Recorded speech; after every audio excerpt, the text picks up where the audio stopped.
ఎవరు పుట్టినా సరే వాళ్ళకి ఇవాళ ఎప్పటికైనా మృత్యువు తప్పదు.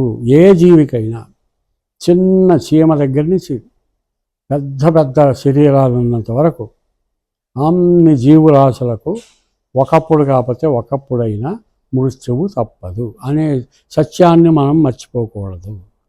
ఆ మృత్యువు విధి ద్వారా ఏదో ఒక కారణంతో అనారోగ్యమో లేకపోతే ఇంకోటో యుద్ధమో అలా వస్తుంది.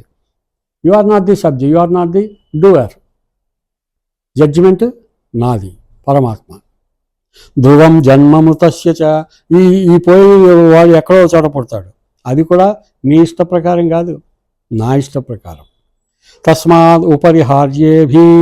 ఇది ఉపరిహార్యం అంటే దీన్ని అవాయిడ్ చేయలేం, దీన్ని లేకుండా మనం చేయలేం, దీన్ని ఉనికి లేకుండా మనం చేయడం అనేది లేదు. ఇది విశ్వ